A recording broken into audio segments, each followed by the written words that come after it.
Hello, everyone, and welcome to our March Talk Music Webinar.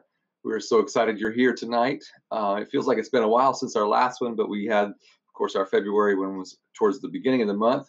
And we are excited, though, tonight to have Sister Darlene Boyte. As you can see, she is here and ready to go. And I'm looking forward to hearing from her tonight, that is for sure. I want to give just a few moments here as people are still coming in. I still see people signing in. If you're new, I see some new names tonight, which is wonderful. So if you're new to the Talk Music Webinar, I just want to let you know that you can ask questions, of course. We want you to. We want you to ask questions.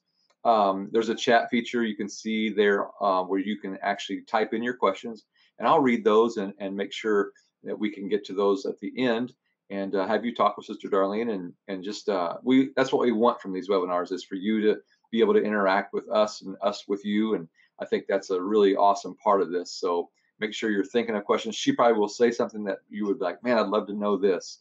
That's what we would love to help you with tonight. So she's going to be talking about a very, very important topic. And I don't know if you saw that in the email, but definitely dealing with getting burned out, getting just weary with what we do, because all of us go through it. If you haven't yet, you will. So I want to just say that at the beginning. I think this is something that I hope will very much encourage you tonight, and I know that she will share her heart tonight with us. So if hopefully everything is good, I see most people are here, so I'm going to go ahead and get out of the way. And like I said, at the end, we will have a time for your questions. So Sister Darlene, it is your turn to take this and just share your heart. Talk to us. I'm so glad you're here and so glad you're taking time to be with us tonight. Go ahead. Thank you, Jeremy, and UPCI Music. Thank you for all that you do. An honor of mine to be a part of this talk webinar tonight. Just a few days ago, I woke up really early in the morning. It's about 4:30, and this topic came to my mind: avoiding seasons of burnout. And I'm like, what's this about? And, I kind of thought I was going to go a different direction tonight, but I felt to share some things about avoiding burnout. I talked last night with a young girl, and I spoke with someone that's in their late 50s towards 60. And both of them have experienced burnout in music ministry. So burnout is not an age factor. You can be burnout at any age. And we can all quote, an ounce of prevention is worth way more than a pound of cure. And I guess if I can share some pointers of avoiding burnout, if I could just help me tonight and one person. We've all made the statement, burnout will never happen to me, and I'm stronger than that. Well, here's what happens. Burnout happens when you try to avoid being human for too long. When we as music ministers, worship pastors, leaders, whatever your role is, when you're living a stressed out day in and out, day in, day out, stress, really more than you should handle. It's just a matter of time until you burn out. That's just fact. We all have a certain amount of stress. I don't care what job you have, you're going to have stress. But we have to learn to manage the stress. Often we have taken on too many responsibilities and we're unwilling to say no. I don't know if you've realized this or not, but we can't be everything to everyone. And we can't fix everything, and we can't fix everyone. I'm in a book study with a group of ladies in a small group, going through the book, Having a Merry Heart in a Martha World. And there's a part of the book that talks about how that this individual was given an opportunity to have a little cart that the Lord gave them the honor to carry this cart. And there were so many stones in this cart, and he was going up the mountain, and someone came along and said, "Where are you going?" And he said, "I'm going up the mountain." And so they're like, "Well, would you take this for us?" And so they put a stone, and this happened uh, just all along the way. And before this guy realized he couldn't even move the cart any longer. And it was, God spoke to him and said, "Why is this so heavy?" And he said, "Well, I have this in my cart and have this." And he said, "I never intended for you to carry all of this."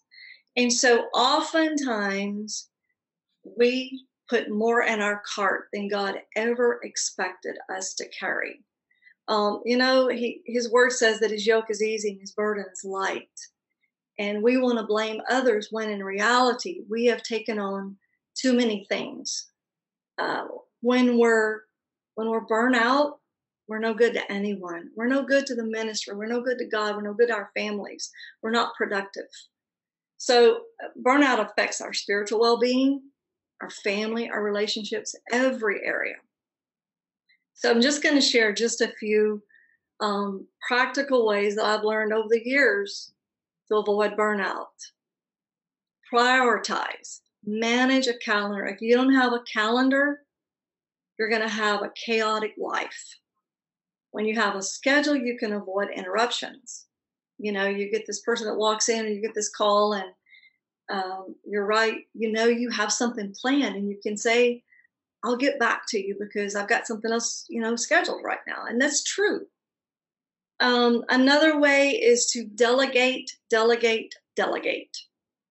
You have to find trusted people that you can train and mentor to help you.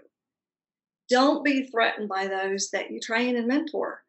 The goal should be when you're training them, when you're mentoring them, that they're going to go beyond your gifts and your talents. So delegate is a huge way to avoid burnout. Find a hobby. Some of these practical ways are really not spiritual, but yes, they are because it helps you. Find a hobby. I love to go biking. I actually love fishing. I love to put a worm on a hook and catch a fish and take the fish off. It's therapy. I love to go antiquing. So find a hobby. If all you do is music, I'm just going to say you're probably a pretty boring person. And that's maybe a harsh statement, but you need to find a hobby. Another way is to take care of your body. We have one body and we have one lifetime to live it. Take care of it. Exercise, eat healthy, rest. These people that tell me they go on 3 or 4 hours of sleep, I don't know how fit they are emotionally even. Sometimes the most spiritual thing that you can do is just take a nap. These are ways to help us avoid burnout. Maintaining a daily relationship with God, that's a must. Surround yourself with support. Your pastor, your family, close friends, your team. If you're a worship pastor, surround yourself with your team. We have 2 campuses at our church. And so oftentimes one of our teams that's involved in music will serve at our other campus in another ministry aside from music, Sunday school teacher, greeter, or usher, or a nursery worker, just various ways. And sometimes when you are involved in another ministry, it helps it broadens your vision. And to me, one of the biggest ways of avoiding burnout is to say no. We hate the word no. We hate to say no. But here's what happens. When you say no, you actually are opening yourself up to be able to say yes to God and his real purpose for our lives. We have been made to feel that we have to say yes to everything that we're asked to do. When in reality, back to the stones, when we keep saying yes, we just keep putting more stones in our cart. And it's very difficult for us sometimes to maneuver when we have all of these weights and these stones in our carts. It's okay to say, "No, I'm not able to sing at this wedding. No, I'm so sorry for your loss, but I'm not able to sing at this funeral." We feel like we have to say yes to be at every shower, to sing at every event that we're asked to be a part of. And it's really healthy to say no. You know why saying no? Another reason for saying no, it gives another person an opportunity to be able to say yes. It's okay to not open a text. It's okay to leave that voicemail unopened or don't listen to that voicemail. It's okay to let your phone ring and not answer it. You know, if you have families, your family really comes ahead of this ministry of music. It does. Um, I remember when my boys were younger, I I would get caught up in music and this and that and this and that, this ministry, and I woke up. I woke up one day and realized that my boys were more important than this music ministry that I was involved in. And so taking the time for your family, stepping away, take a weekend trip. I was gone a couple weeks ago. I was gone for it was a 48-hour trip that completely wiped away stress, pressure, feeling like, I can't handle a whole lot more. 48 hours of just disconnecting and not answering emails and not answering phone calls that had to pertain to music and ministry. And it's really hard. I turned off the emails on my phone, and it's hard to do. But if we will learn to do these things, it will help us avoid a season of burnout. I don't think for any given moment that we should ever go through burnout. I believe that if we take the stress that we have, if we manage it, we're going to avoid those seasons of burnout that God never intended us to go through. Here's the thing: what you're stressed about today, it will not matter next year. And chances are it's not going to even matter next month, next week, and it probably won't even matter tomorrow. So I just want to encourage you, do what you have to do as a person to avoid burnout. Surround yourself with positive people. Be accountable to someone and share your heart with them and say, I'm stressed. I need help. I want to be accountable to someone so that they know and they can sense when you're getting to that place that you're so stressed. Pick up the phone and call someone. You don't have to do this alone. We've all been there. We all know where you are. And I will share my information with any of you that want to talk to someone. And as I said in the very beginning, I spoke with a young person, and then someone that's more my age. Age does not make a difference of burning out. The young person felt, because of her upbringing, and I've been there. She felt because of her upbringing that she had to say yes to everything: Sunday school, nursery, singing and everything, being at everything. And so then the other person that's around my age, it was verbatim. And so I don't know that I have ever completely experienced a total burnout. I've been close. And maybe I have, but I've learned that when I get to a certain level of stress, that I have to rein it in, because I don't believe it's the will of God for us to live in that season of burnout. We need to be productive. We need to be healthy as music ministers, as worship pastors, as worship leaders. Being at such a level of stress that we feel like we're going in burnout, it clouds our minds. We can't be productive on stage. We can't be productive leading people. We can't be productive as ministers. God wants us to be clear in our thinking. He wants us to be healthy emotionally. And avoiding that season of burnout will allow us to be healthy, will allow us to be productive. And I'm ready for Jeremy to jump back in, and let's see where we're going to take this. If you have questions, I'm here to help if I can. Well, it's very, very good. I love what you said. I wrote down several things tonight. And I want to just talk about a couple and get some more of your thoughts on them. And those of you that are on tonight, if you have any questions, go ahead and send those. A couple things that I love that you said is a lot of this is we don't need to over spiritualize it. It is very simple. Some of this is even down to when you said delegating.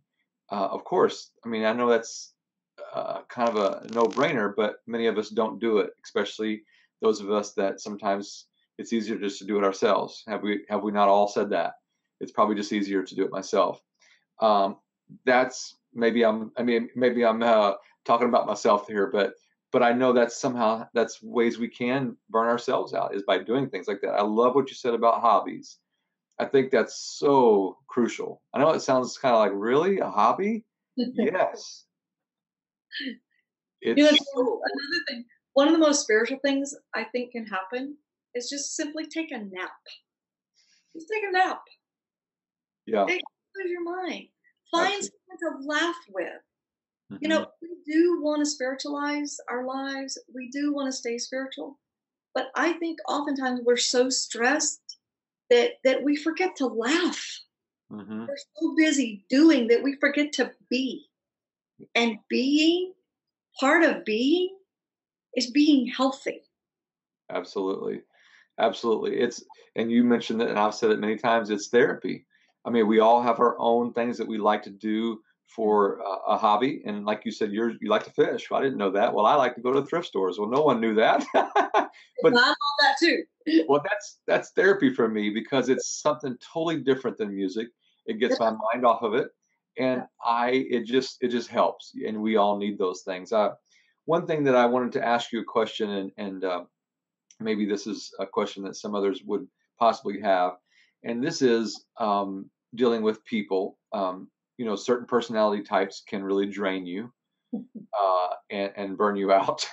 I want to ask you a question like, how do you deal with maybe a specific type of person or a specific person maybe in your church that just really is always the one that you feel like constantly does sort of drain you somewhat, and you kind of know that, and I mean, I've had that in my life before, and how do you deal with that? How do you approach that?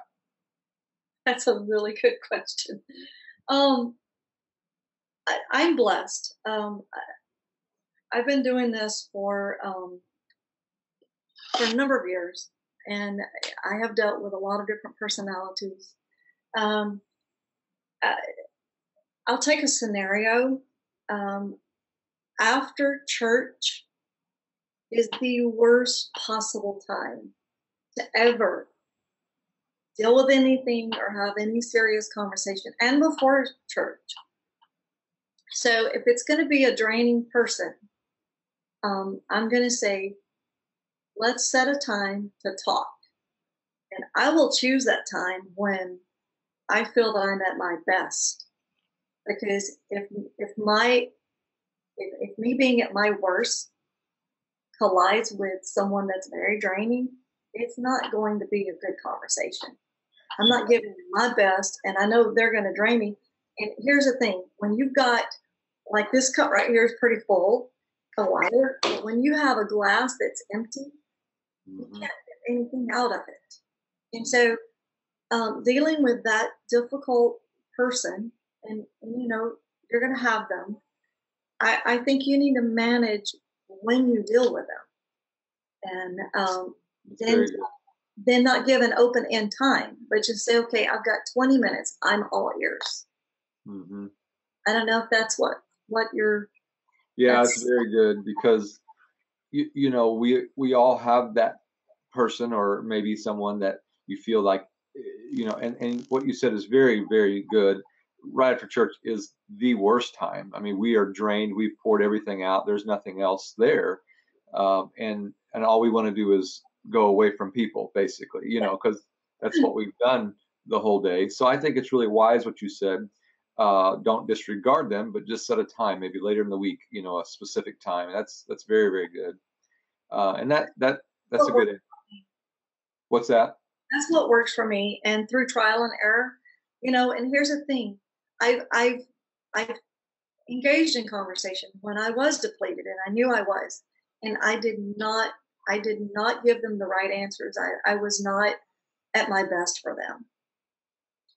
So Yeah, trial and error, I've learned that. absolutely.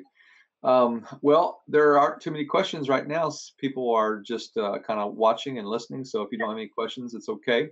I wanted to ask you something else. I know you've held different positions in different areas in your life. Have you ever had a position where you were able to take weekends off every once in a while, and how would you address that? Yeah, I think it's needful.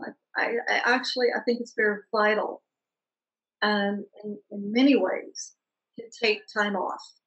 Um, I don't like to be gone on a Sunday, but I am throughout the year some, not a lot. When I'm gone that weekend, I do not deal with anything that has to pertain to music at our church. I have a very capable, responsible, our music director, Nathan Bushnell, um, who did the music here for a number of years, handles everything while I'm gone, and various members of the team. It helps me to clear my mind. Just being gone 48 hours a couple weeks ago was great, but when you're gone on a Sunday, um, it's vital for your team to see this. It's just great for everyone. And then when you come back, the church is like, oh, we missed you, that kind of, and you don't go away for that. You go away to clear your mind. Yeah, And very important. It's great for your team because oftentimes when you're going, they take on responsibilities that they don't normally have, and it gives them a chance to grow. yes, And I know the last time that I was gone, there were a few things that happened that I had to get involved, like hospital, people in the hospital. But for the most part, when I'm gone, I can just turn it over to some very capable leaders. And I would that's the goal. absolutely. I would just say that if there's those of you watching tonight and you don't ever take a weekend off or a Sunday off, there's a reason why you are burned out. You have to occasionally schedule that. Now you'll have to talk to your pastor. You'll have to get that set up. It can't just be spur of the moment. It has to be something that's you guys have an agreement on. I know many music directors and worship pastors that's in their agreement that they're gone once every 2 months. They're gone once a month. They're gone whatever that is for you, and whatever you can work that out. I just think it's vital that you do have that built in. Even if you go to another church, or if you go to your home church, or whatever you want to do, it's just a different mindset. It gives you a break. It gives your people a break. They get tired of hearing you too, just like, what I'm saying. That's the question. I will say one more thing about that too, not necessarily being gone, but I took one Sunday to just observe at both services. I didn't do anything. Mm-hmm. I just worshiped and went around and was listening from various points of both campuses. We had a children's day. Our team was not involved. We had a youth day. I wasn't involved. And so services can go on without you being on the platform. That's right. And if you're not training and mentoring people to make that happen, you're gonna not be human. That's what's gonna happen. Because remember when I said in the very beginning, burnout is caused when you're not being human for too long. So be human. Absolutely. I love what you just said about, training and developing people so that you can, if you're not there, you're not, it's like you said, you don't even have to be gone. Just maybe not playing that day is a break. It's a little mental break for you, but train people up to where they can do that, where you don't have to be always involved. You need to always work yourself out of a job. Try to get young people involved. I love that. I absolutely love that. So when you're not there, it doesn't fall apart. That's a great sign of a great director. Absolutely. I want to close tonight, Sister Darlene. Something you said I thought was really good. We've heard it before, but it was just good to hear it again. But You said it right at the beginning, but this kind of encompasses what you said tonight. You cannot be all things to all people. And that is such a good phrase for everyone tonight listening to just leave with, is it's okay to say no. You mentioned that. And you're not going to be Superman or Superwoman. If you try, you're going to be a mess. So I hope something that's been said tonight by Sister Darlene has really encouraged you. That's what these are for, is just to hear from others that are in the trenches with you. Sister Darlene does this every week, every Sunday, has for years, and knows what she's talking about. So I really appreciate you being here tonight and sharing your thoughts. Thank you for having me.